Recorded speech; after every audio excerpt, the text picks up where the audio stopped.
आइए विद्यार्थियों, शुरू करते हैं हम हमारे उत्सर्जन तंत्र की जो क्रियात्मक इकाई है नेफ्रॉन, उसके बारे में हम चर्चा करते हैं। तो विद्यार्थी, जो नेफ्रॉन होता है, नेफ्रॉन की हम बात करते हैं तो नेफ्रॉन को हम वृक्क नलिका भी कहते हैं। इसको हम क्या कहते हैं? वृक्क नलिका भी कहते हैं। ठीक है। इससे जो नीचे वाले जंतु होते हैं उनमें नेफ्रॉन की जगह पर नेफ्रिडिया पाए जाते हैं। क्या पाए जाता है? नेफ्रिडिया। तो विद्यार्थी, जो हमारा नेफ्रॉन होता है ये हमारे इसको हम वृक्क नलिका भी कहते हैं। इसको एक दूसरे नाम जाता है वृक्क नलिका। और जो वृक्क नलिका या नेफ्रॉन है, ये क्या है? हमारी वृक्क की संरचनात्मक और क्रियात्मक इकाई है। हमारे वृक्क की संरचनात्मक और क्रियात्मक इकाई है। अब इसके बारे में हम जानते हैं कि जो हमारा नेफ्रॉन होता है वो स्थित कहाँ पे होता है। नेफ्रॉन की स्थिति अगर आप जानना चाहते हो तो इस तरह से नेफ्रॉन की स्थिति होती है। ये हमारी किडनी है विद्यार्थी, ये हमारी क्या है? किडनी। और किडनी के हमारे पास दो भाग होते हैं। बाहरी भाग जो होता है किडनी का, उस भाग को हम क्या कहते हैं? उस भाग को हम कोर्टेक्स कहते हैं। और ये आंतरिक भाग होता है, इसमें पिरामिड स्थित होते हैं। क्या स्थित होता है? पिरामिड स्थित होता है। इस पिरामिड वाले भाग को हम मेडुला कहते हैं। यानी जिस भाग में पिरामिड स्थित होते हैं इसको हम क्या कहते हैं? मेडुला कहते हैं। ठीक है विद्यार्थियों। तो हमारा जो नेफ्रॉन की स्थिति कुछ इस प्रकार से होगी कि इसका आधा भाग तो कोर्टेक्स में होगा, आधा भाग किसमें होगा? मेडुला में होगा। कौन कौन सा भाग इसका बाहर की ओर होता है? तो विद्यार्थियों, में इसको बना के बता देता हूँ आप लोगों को। यहाँ पर थोड़ा इसको मैं ऐसे बनाता हूँ। यहाँ पर इसका जो पीसीटी है और इसका जो हेनले का लूप है, ध्यान देना, इसका जो हेनले का लूप में बना रहा हूँ विद्यार्थियों,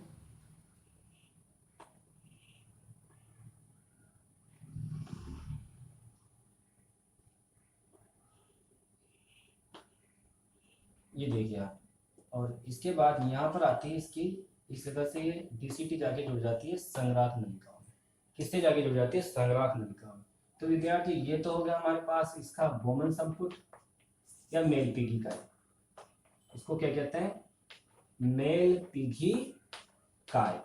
ठीक है। तो ये मेलपीगी काय होता है। और इधर यहाँ पर ये होती है इसकी पीसीटी, समीपस्थ कुंडलित नलिका। और ये होती है विद्यार्थियों यहाँ पे डीसीटी, दूरस्थ कुंडित नलिका। इसके नेफ्रॉन के जो तीन भाग होते हैं वो किसमें स्थित होते हैं? कोर्टेक्स में।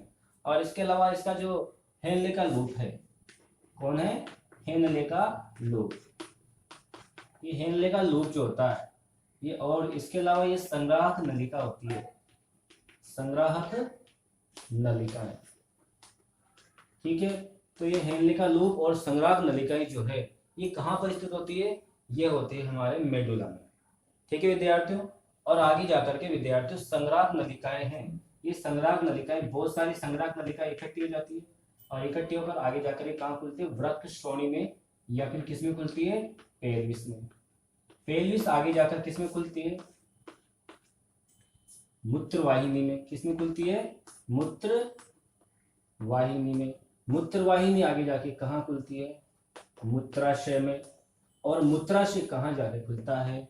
मूत्र जनन छिद्र।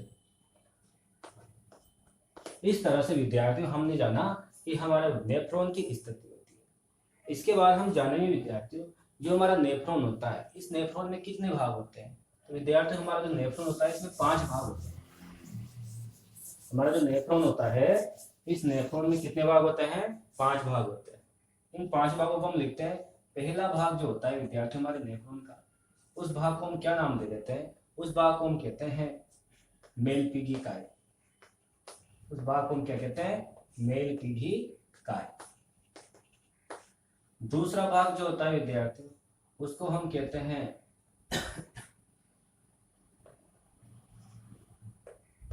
समीपस्थ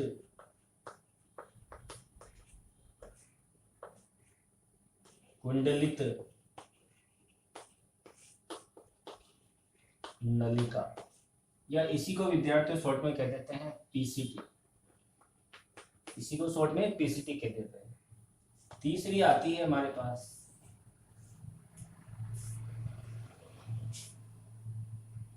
जिसको हम नाम दे देते हैं हेनले का लूप। हेनले का लूप। उसके बाद फिर वापस आ जाती है हेनले के लूप के बाद दूरस्थ कुंडलित नलिका, और फिर आखिर में बचती है संग्राहक नलिका। तो विद्यार्थियों इस तरह से हमने लिख दिए हमारा जो नेफ्रॉन होता है, इस नेफ्रॉन के कुल मिलाकर के 5 भाग होते हैं। इन 5 भागों को हम चित्र के माध्यम से भी देख सकते हैं। तो सबसे बाहर की ओर तो विद्यार्थी ये जानते हो आप, इस तरह से ये भाग होता है, ठीक है। यहाँ पर ये कुंडलित नलिका है, समीपस्थ कुंडलित नलिका। इसके बाद यहाँ से हम आगे चलते हैं, ये कुछ भाग इसका कुंडलित होकर के नीचे आ जाता है और कुछ भाग इस तरह से आगे जाकर के एक नलिका में खुलता है। इस नलिका को हम नाम दे देते हैं संग्राहक नलिका। इसको हम क्या नाम दे देते हैं? संग्राहक नलिका, ठीक है। इस तरह से यहाँ पर एक नहीं दो नहीं कई प्रकार के नेफ्रॉन्स आके खुलते हैं विद्यार्थी। अब इसकी बात हम करते हैं, यहाँ पर जो हमारा ये मेलपीगी काई है, इस भाग को हम मेलपीगी काई बोलते हैं। इस भाग को हम क्या कहते हैं? मेलपीगी काई।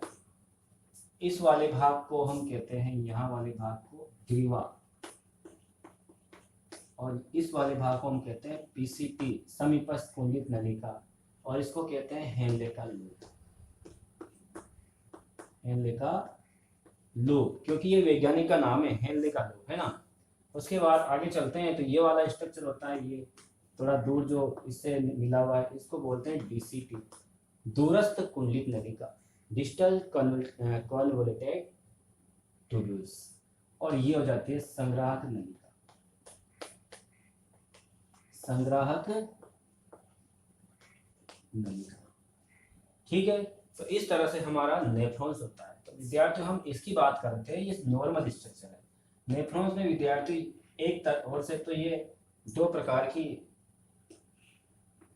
धमनियां प्रवेश करती है।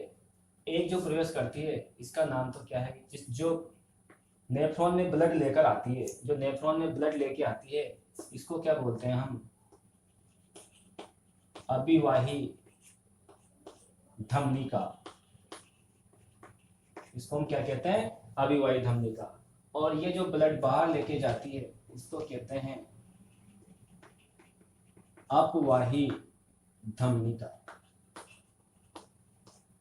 तो इस तरह से ये हमारा नेफ्रॉन्स का स्ट्रक्चर होता है। अब हम मेलपीगी काय की बात करते हैं। तो विद्यार्थी जो मेलपीगी काय है, ये मेलपीगी काय 2 भागों में बटी होती है। ये इधर से आती है हमारी अभिवाही धमनिका, ये छोटी छोटी केशिकाओं में बढ़ जाती है और एक गुच्छे नुमा संरचना बना लेती है, और इस गुच्छे नुमा संरचना को हम क्या बोलते हैं? ग्लोमेरुलस। और जिस भाग में ये ग्लोमेरुलस स्थित होता है, जिस भाग में ये ग्लोमेरुलस स्थित होता है, उस भाग को हम क्या कहते हैं? उस भाग को हम नाम दे देते हैं बोमन संपुट। उस भाग को हम क्या कहते हैं? बोमन संपुट। तो बहुत ही इजी और आसान सी इसकी संरचना है हमारे नेफ्रॉन्स की। तो आइए हम अब एक एक करके इसके सभी जो चरण हैं, सभी अंग है, मेलपीगी काय है, समीपस्थ कुंडलित नलिका है, हेनले का लूप है, दूरस्थ कुंडलित नलिका है, संग्राहक नलिका है, इन सब के बारे में एक एक करके विस्तार से वर्णन करते हैं। तो सबसे पहले विद्यार्थियों हम बात करेंगे, हम नंबर 1 पे आ जाते हैं, मेलपीगी काय। सबसे पहला जो स्ट्रक्चर हम पढ़ेंगे वो मेलपीगी काय है। तो ये मेलपीगी काय है ना,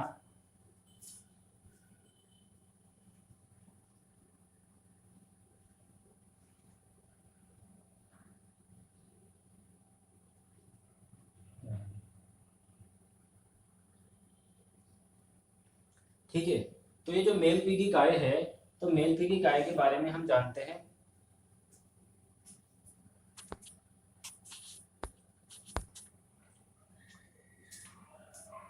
मेलपीगी काय, तो मेलपीगी काय क्या होते हैं विद्यार्थियों? ये आप देखिए, मेलपीगी काय इस तरह का स्ट्रक्चर ये बना हुआ है, इसी को मेलपीगी काय। तो आपको कैसा नजर आ रहा है? ये आपको नजर आ रहा होगा प्याले बने, कैसा स्ट्रक्चर होता है ये? प्यालीनुमा स्ट्रक्चर होता है। मेलपी की काय के बारे में बात करते हैं तो मेलपी की काय कैसी होती है? प्यालीनुमा होती है विद्यार्थियों। कैसी होती है? प्यालीनुमा। और इसमें क्या होता है? प्यालीनुमा होती है तथा इसमें क्या होता है? तथा इसमें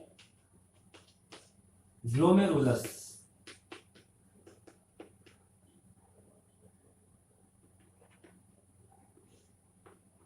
धसा रहता है।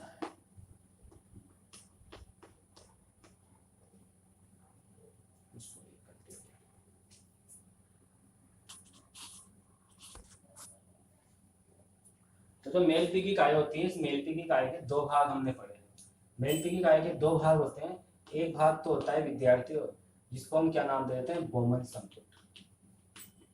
बोमन संपुट, ठीक है, इसको हम क्या नाम देते हैं? बोमन संपुट। एक जो दूसरा पार्ट होता है वो दूसरे पार्ट को हम क्या कहते हैं? ग्लोमेरुलस। क्या कहते हैं? ग्लोमेरुलस।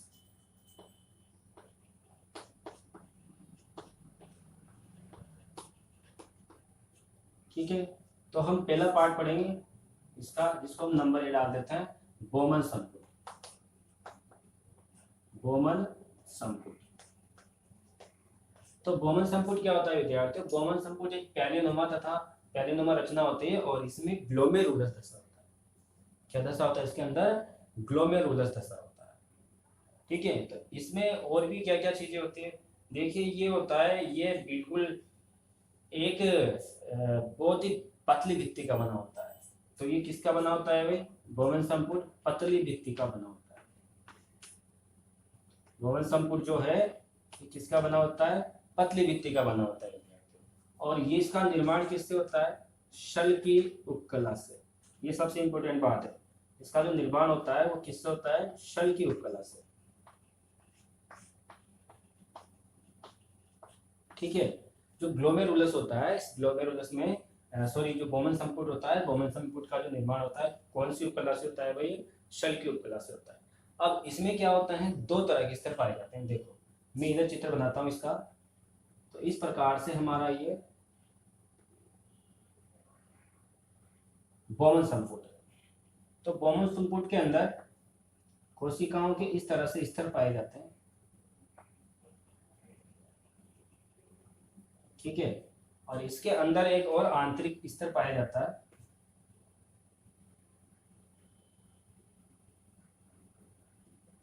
ठीक है, इस तरह का इसका स्ट्रक्चर होता है। तो ये शल की उपकला का बना होता है और आंतरिक स्तर होता है ना, ये आंतरिक स्तर पे कुछ कोशिकाएं मिलती हैं। यहाँ पर ये आंतरिक स्तर पर कुछ कोशिकाएं मिलती है। जिन आंतरिक स्तर की जो कोशिकाएं हैं, इन कोशिकाओं को कहा जाता है विद्यार्थियों पोडोसाइट। आंतरिक स्तर पर कुछ कोशिकाएं मिलती है जिन्हें हम क्या कहते हैं? पोडोसाइट कहते हैं। ठीक है, अब यहाँ पर बाहर से क्या चीज आती है? यहाँ पे रुधिर केशिकाएं आती है भाई। यहाँ पे रुधिर केशिकाएं आती है अंदर। ये बाहर से अभिवाही धमनी आई और इधर से ये अपवाही धमनी निकली। तो यहाँ से इसके आसपास क्या होते हैं? रुधिर केशिकाएं होती है। तो यहाँ पे जो रुधिर केशिकाएं अंदर प्रवेश करती है तो क्या होता है कि जैसे मान लीजिए ये कोशिकाएं, जैसे ये रुधिर केशिकाएं है, अंदर से इस तरह से ये रुधिर केशिकाएं हैं, इस तरह से रुधिर केशिकाएं अंदर फैली हुई है। तो इन रुधिर केशिकाओं के चारों तरफ क्या होती है? पोडोसाइट कोशिकाएं इकट्ठी हुई रहती है। इन पोडोसाइट जो कोशिकाएं होती है, इन पोडोसाइट कोशिकाओं से अंगुली नुमा प्रवर्ध निकले रहते हैं।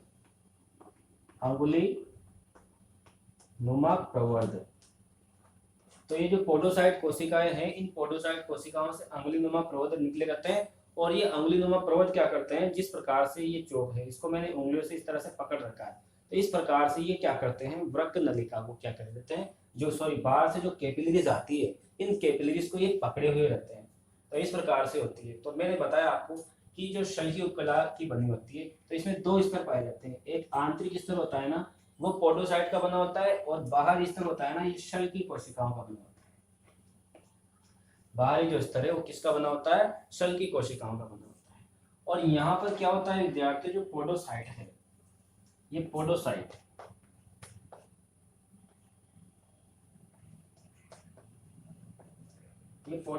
प्रवर्ध, क्योंकि पोडोसाइट से अंगुलीनुमा प्रवर्ध निकलते हैं।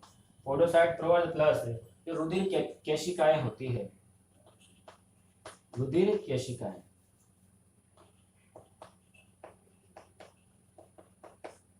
ये क्या करती है, मिलकर के एक स्तर बनाती है, ठीक है ना, जिसको हम क्या बोलते हैं,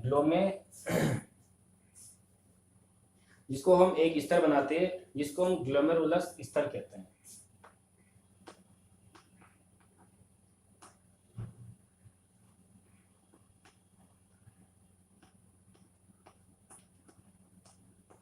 जिसे हम ग्लोमेरुलस या ग्लोमेरुलर स्तर कहते हैं। ये एक स्तर बना देती है, पतला सा स्तर बना देती है ना।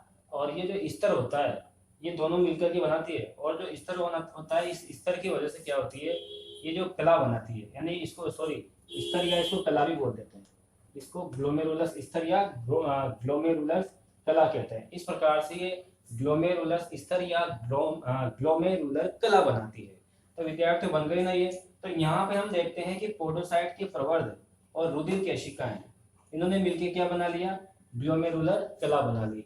तो ये जो इसके कारण क्या होती है, यहाँ पर इसकी पारगम्यता ज्यादा होती है, यानी जो बोमन संपुट में ये जो ग्लोमेरुलर कला बनी है, इसकी पारगम्यता क्या हो जाती है। और यहाँ पे ये भी बता देता हूँ मैं आपको, इससे पहले एक बात जान लो, जो ग्लोमेरुलर कला बनी है जिसमें क्या होते हैं, छिद्र उपस्थित होते हैं, अत्यधिक मात्रा में क्या पाए जाते हैं, छिद्र पाए जाते हैं, जिस वजह से इसकी पारगम्यता क्या होती है, पारगम्यता अधिक होती है, जिसके कारण इसकी पारगम्यता अधिक होती है। तो इस प्रकार से हमने मेलफी इकाई के बारे में पढ़ा। मेलफी इकाई का पहला पार्ट था बोमन संपुट, ठीक है। बोमन संपुट के बाद हम चर्चा करेंगे विद्यार्थियों, नेक्स्ट हमारा जो है ग्लोमेरुलस, ठीक है। इसके बाद हम चर्चा करेंगे ग्लोमेरुलस की। तो अब हम बात कर रहे हैं विद्यार्थियों ग्लोमेरुलस की। आखिरकार ग्लोमेरुलस क्या होता है। ग्लोमेरुलस की हम बात करते हैं तो यहाँ पर क्या होता है, ये बोमन संपुट का वो पार्ट होता है, यानी इसका निर्माण क्यों होता है। ग्लोमेरुलस जो होता है इसका निर्माण क्यों होता है, इसको हम हिंदी में केशिका गुच्छ भी कहते हैं। इसको हिंदी में क्या कहते हैं, केशिका गुच्छ भी कहते हैं। इसको हिंदी में एक और नाम दे देते हैं, केशिका गुच्छ, ठीक है। इसको हिंदी में केशिका गुच्छ भी कहते हैं। ये क्यों बनता है, तो विद्यार्थी यहाँ पे आप ध्यान देना कि ये क्या है, हमारी अभिवाही धमनिका है। इसके बारे में बात करता हूँ कि ये अभिवाही धमनी है, अभिवाही धमनिका बोमन संपुट में प्रवेश करती है। अभिवाही धमनिका बोमन संपुट में प्रवेश करती है और 50 से 60 छोटी छोटी केशिकाओं में, केश नलियों में बढ़ जाती है। इसी से क्या बन जाता है, इनके इकट्ठे होने से क्या बन जाता है, केशिका गुच्छ बन जाता है, ठीक है। तो यहाँ पे क्या होता है, ये कहाँ पर स्थित होता है ग्लोमेरुलस, ये स्थित होता है बोमन संपुट की गुहा में, बोमन संपुट की गुहा में स्थित होता है, ठीक है। ये जो हमारा ग्लोमेरुलस है ये बोमन संपुट की गुहा में स्थित होता है। और विद्यार्थियों हम इसके बारे में और बात करते हैं, यानी जो अभिवाही धमनिका जो है हमारी अभिवाही धमनिका 50 से 60 पतली पतली शाखाओं में विभक्त होकर बोमन संपुट में, यानी बोमन संपुट की गुहा में, बोमन संपुट की गुहा में एक गुच्छा बनाती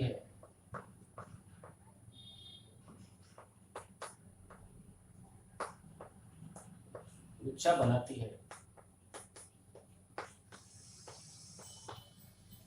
जिसे ग्लोमेरुलस कहते हैं, जिसे ग्लोमेरुलस कहते हैं, ठीक है, जिसे हम क्या कहते हैं, ग्लोमेरुलस कहते हैं।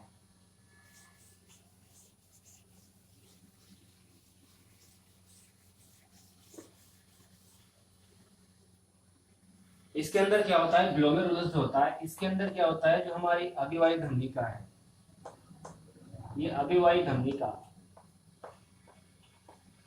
अभिवाही धमनिका रक्त लाती है, जबकि अपवाही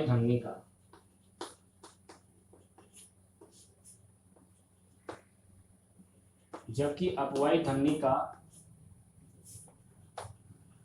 रक्त ले जाती है।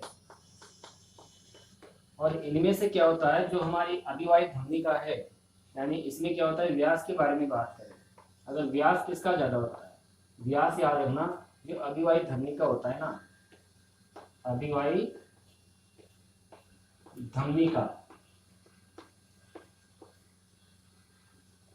धमनिका का व्यास अपवाही से अधिक होता है। ठीक है, अभिवाही धमनिका जो होती है उसका व्यास किससे अधिक होता है, अपवाही धमनिका से अधिक होता है। और ये जो होती है विद्यार्थी, ये जो हमारी ग्लोमेरुलस है, इसकी जो कोशिकाएं होती है ये एंडोथीलियम की बनी होती है।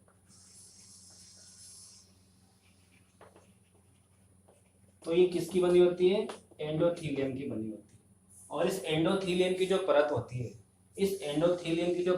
है, इस परत में लगभग 500 से 1500 कितने 500 से 1500 एंगस्ट्रम 500 से 1500 एंगस्ट्रम के क्या पाए जाते हैं, छिद्र पाए जाते हैं। 500 से 1500 एंगस्ट्रम के रंध्र पाए जाते हैं। क्या पाए जाते हैं, रंध्र। तो ध्यान देना, इधर हम बात करते हैं ग्लोमेरुलस की। ये केशिका गुच्छ कहते हैं इसको। ये अभिवाही धमनिका 50 से 60 शाखाओं में बढ़ जाती है और विभक्त होकर के क्या बना देती है, ग्लोमेरुलस बना देती है। ग्लोमेरुलस बन गया, उसके बाद क्या हुआ, अभिवाही धमनिका अंदर ब्लड को लेके आती है और अपवाही धमनिका ब्लड को बाहर ले जाती है। इसका व्यास ज्यादा है तो प्रेशर कम होता है, और इसका व्यास अधिक होता है तो इसका प्रेशर ज्यादा होता है। तो व्यास कम होता है तो प्रेशर ज्यादा होता है। तो एंडोथीलियम की बात कर रहे थे, एंडोथीलियम की बनी होती है जिसमें 500 से 1500 एंगस्ट्रम की क्या पाए जाते हैं, रंध्र या छिद्र पाए जाते हैं। और यहाँ पर क्या होता है, जो एंडोथीलियम है, यहाँ भी एक सूत्र बन जाता है कि एंडोथीलियम किसकी है, ग्लोमेरुलस की। एंडोथीलियम प्लस हमारे पास क्या मिल जाएगी, देखिए एंडोथीलियम प्लस जो बोमन संपुट की केशिकाएं, बोमन संपुट की केशिकाएं एक स्तर बनाती है जिसको हम नाम देते हैं निस्यंदन स्तर। जिसे हम क्या कहते हैं, निस्यंदन स्तर। यानी यहाँ पे हमको एक मोस्ट इंपोर्टेंट बात याद रखनी है कि एंडोथीलियम की जो कोशिकाएं हैं, एंडोथीलियम की कोशिकाएं और बोमन संपुट की कोशिकाएं मिलकर के एक स्तर बनाती है, एक चलनी बनाती है, एक छन्नी बनाती है। और छन्नी को हम क्या नाम दे देते हैं, इस छन्नी को हम बोलते हैं निस्यंदन स्तर, है ना। इसको क्या बोलते हैं, निस्यंदन स्तर। ठीक है ना, फिल्ट्रेशन लेवल। तो इस प्रकार से निस्यंदन का स्तर बन जाता है।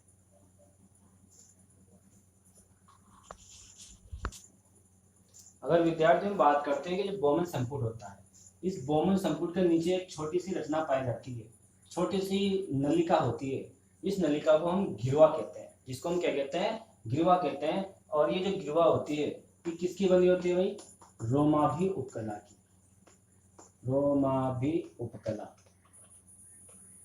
तो हमारी उपकलाएं होती है 3-4 तरह की, तो ये रोमाभी उपकला की बनी होती है। मतलब इसमें हल्के हल्के रोम मिलते हैं, बस इतना सा, और नथिंग, कुछ भी नहीं, इतना सा याद रखना है। अथवा जो गिरवा होती है, इस गिरवा पे रोमाभी उपकला की बनी होती है, इतना सा याद रखना है। इसके बाद हम नेक्स्ट बात करते हैं हमारे अगली स्ट्रक्चर की, जिसको बोलते हैं पीसीटी।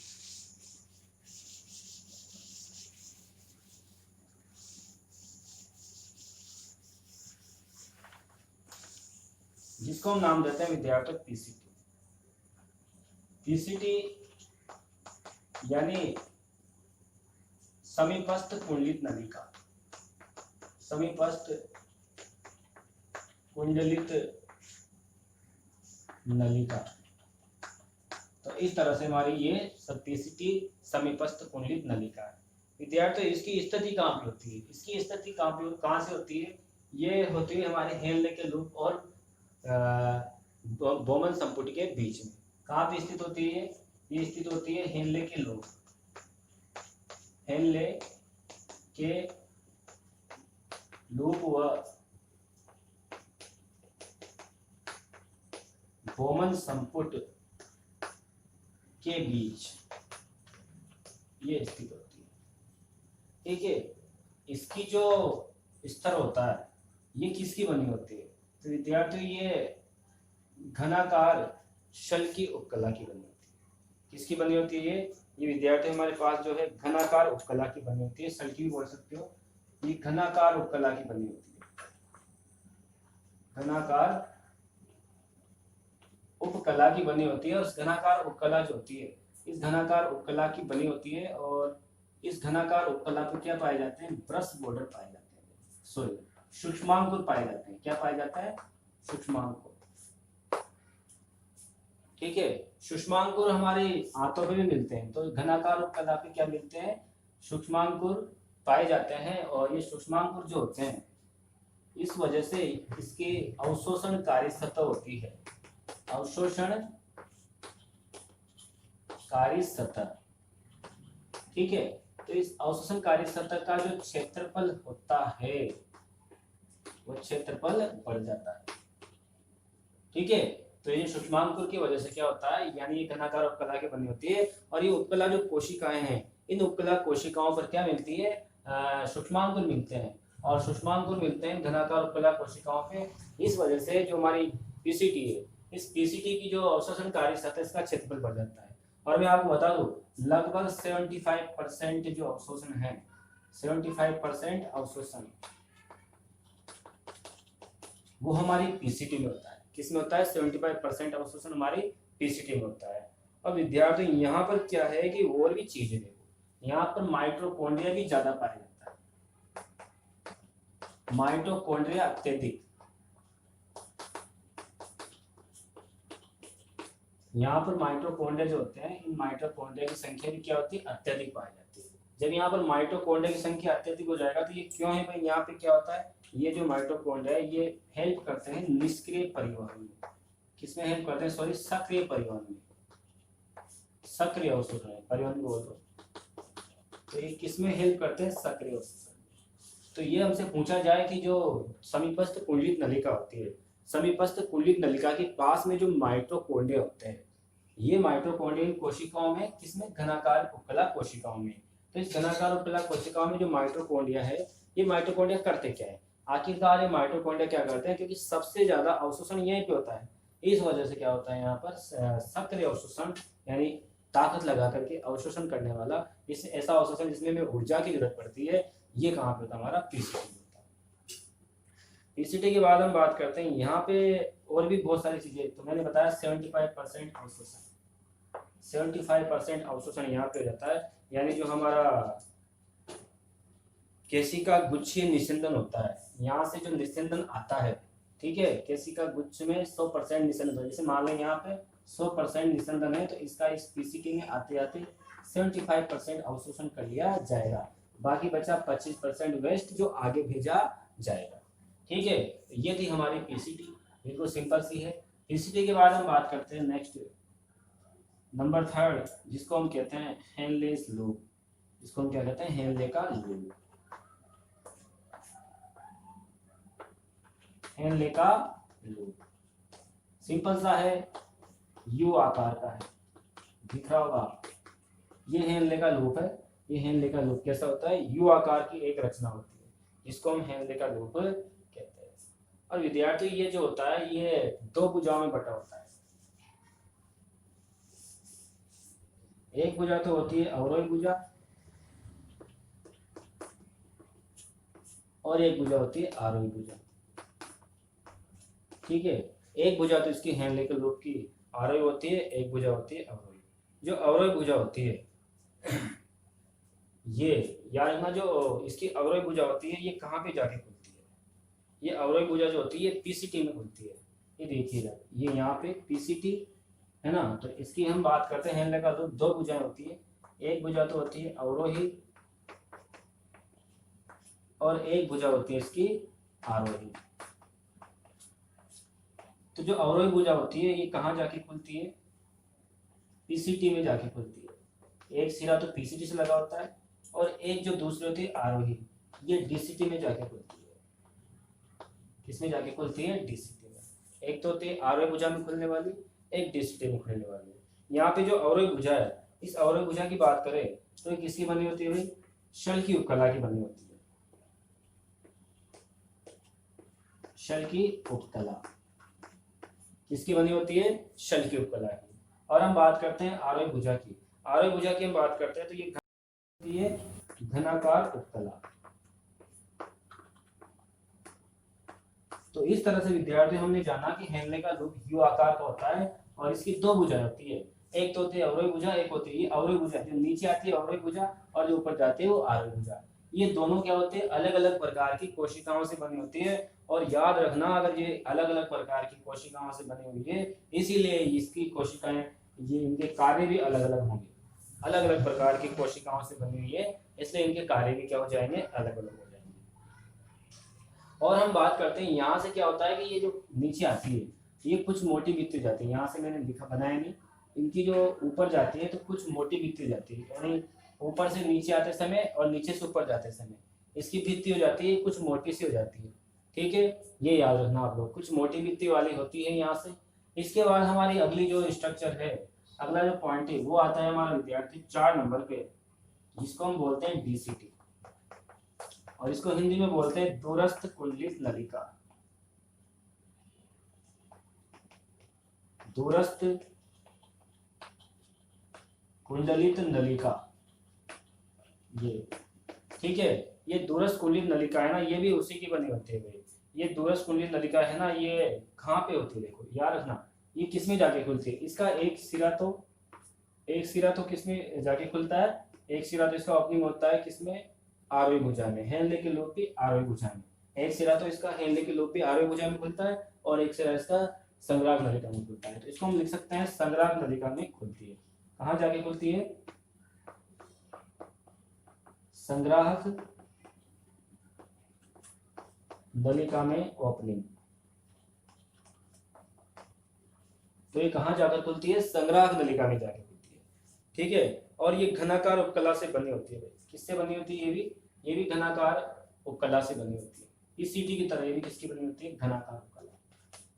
तो याद रखना ये भी किसकी बनी होती है, घनाकार उपकला। लेकिन नोट यहां पे याद रखना, लेकिन सूक्ष्मांकुर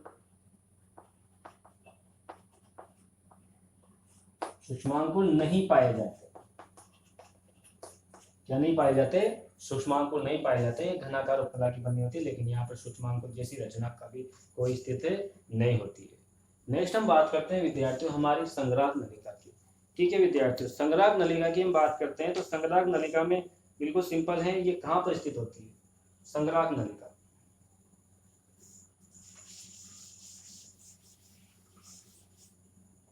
पांचवा है हमारे पास संग्राहक नलिका। संग्राहक नलिका कहाँ पे स्थित होती है, वृक्क पिरामिड में स्थित होती है।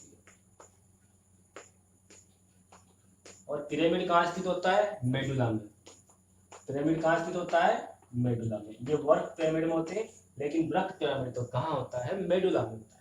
अब इसका काम क्या है विद्यार्थी, इसका नाम संग्राहक नलिका है। ये बहुत सारी जो नेफ्रॉन की नलिकाएं होती है, बहुत सारी नलिकाओं से क्या करती है, मूत्र को चलने के बाद इकट्ठा करती है और संग्राहक नलिका आगे जाकर के मैं आपको बताता हूँ। तो विद्यार्थी ये जो होती है ये किसकी बनी होती है, पहली बात तो हम बात करते हैं, इसका जो निर्माण होता है ना, ये ग्रंथिल उपकला से होता है। किससे होता है, ग्रंथिल उपकला से। और बहुत सारी संग्राहक नलिकाएं, बहुत सारी संग्राहक नलिकाएं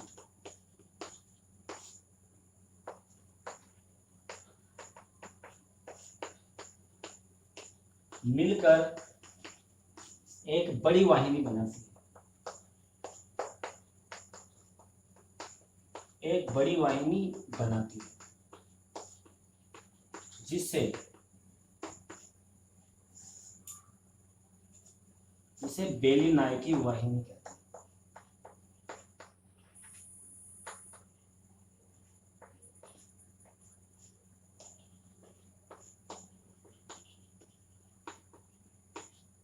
इसे हम क्या कहते हैं? बेलिनायकी वाहिनी कहते हैं। और विद्यार्थी जो बेलिनायकी वाहिनी है, ये बहुत सारी बेलिनायकी वाहिनियां जो है ना, ये आगे जाकर के कहाँ पे खुलती है?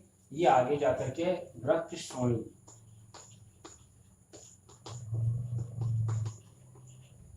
या इसको बोलते हैं पेल्विस। तो ये मैं बता रहा हूँ यहाँ पे, ये संग्राहक नलिका है, ये संग्राहक नलिका है, ये आगे जाकर के बहुत सारी संग्राहक नलिकाएं होती है, ये मिलकर के आगे जाकर के यहाँ से ये आगे जाकर के बड़ी वाहिनी बनाती है। इस बड़ी वाहिनी को हम कहते हैं बेलिनायकी वाहिनी। और बेलिनायकी वाहिनी आगे जाकर के पेलिस में खुलती है। और आपको पता है सही, पेलिस तो कीपाकार गड्ढा होता है, और कीपाकार गड्ढा जो होता है वो किसमें जाके खुलता है? मूत्र वाहिनी में जाके खुलता है। किसमें जाकर के खुलता है? मूत्र वाहिनी में। तो विद्यार्थी, इस प्रकार से हमने जिस तरीके से हमने नेफ्रॉन की संरचना का अध्ययन किया है, उम्मीद है आप लोगों को नेफ्रॉन की संरचना समझ में आई होगी। ठीक है, अगर समझ में नहीं आया हो तो मुझे कमेंट करें, मैं आपके क्वेश्चन का जरूर आंसर दूंगा।